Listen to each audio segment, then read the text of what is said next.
આજે ટેટની એક્ઝામ એટલે કે ટીચર એલિજિબિલિટી ટેસ્ટ 147 કેન્દ્રો પર 30,475 જેટલા યુવાનો અને યુવતીઓનું ભાવિ નક્કી થશે. અલગ અલગ પરીક્ષા કેન્દ્રો પર વિદ્યાર્થીઓ પરીક્ષા આપવા માટે પહોંચ્યા છે.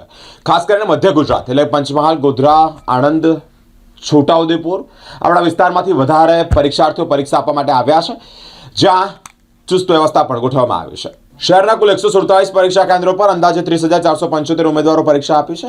આ પરીક્ષા આજે બપોરે 12 થી 2 વાગ્યા સુધી યોજનાર છે. પરીક્ષા આપવા માટે આવેલા મોટાભાગના ઉમેદવારો મધ્ય ગુજરાતના છોટાઉદેપુર, પંચમહાલ, દાહોદ, આણંદ જિલ્લામાંથી આવ્યા છે. પરીક્ષા દરમિયાન નિયમ મુજબ ઉમેદવારો પરીક્ષા શરૂ થવાના અડધા કલાક પહેલા જ પરીક્ષા કેન્દ્રમાં પ્રવેશ લેવાનો હોય, જેના અનુસંધાને વડોદરાના વિવિધ પરીક્ષા કેન્દ્રો પર વહેલી સવારથી જ ઉમેદવારોની અવરજવર પણ જોવા મળી છે. શહેરના રોઝરી સ્કૂલ ખાતે પણ મોટી સંખ્યામાં ઉમેદવારો પરીક્ષા આપવા માટે આવ્યા છે. આ ઉમેદવારો મધ્ય ગુજરાતના હોય, વધુ ઉમેદવારો મધ્ય ગુજરાતના હોય તેવી પણ એક વાત સામે આવી છે. પરીક્ષા પ્રક્રિયા સુચારુ અને શાંતિપૂર્ણ રીતે યોજાઈ. પરીક્ષા કેન્દ્રો પર પોલીસ દ્વારા ચુસ્ત બંદોબસ્ત પણ રાખવામાં આવે છે. સુરક્ષા વ્યવસ્થા વચ્ચે ઉમેદવારોને નિયમિત રીતે પરીક્ષા કેન્દ્રમાં પ્રવેશ આપવામાં આવી રહ્યો છે. ધુરવી રમેશભાઈ છે. ટેટ 1ની એક્ઝામ છે, જે પીટીસી કર્યા બાદ 1 થી 5માં આપવા માટેની હોય છે, ટીચર માટેની.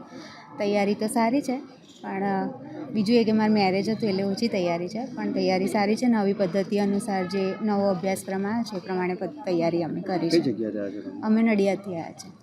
નમસ્તે. અમે આજ રોજ ટેટની પરીક્ષાની ઘણા સમયથી રાહ જોતા હતા અને આકસ્મિક પરીક્ષા આવી છે અને પરીક્ષા થોડા સમયની અંદર આવી અને અમે એની તૈયારી પણ થોડા સમયમાં કરી છે.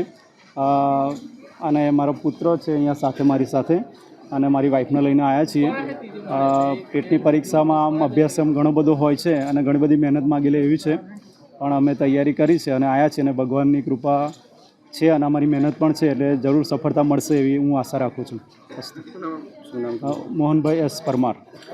રુદ્રી હાઈસ્કૂલ બરોડા આવે છે ટેટ 1 પરીક્ષા આપવા. પ્રાથમિક ટીચર. હા, કેવી તૈયારી કરી છે તમે? તૈયારી તો સારી કરી છે. કેટલું વાંચ્યા તમે? 2 મહિનાનો ટાઈમ મળ્યો છે. કઈ જગ્યાથી આવ્યા તમે? અમે નડિયાદથી આવ્યા છીએ.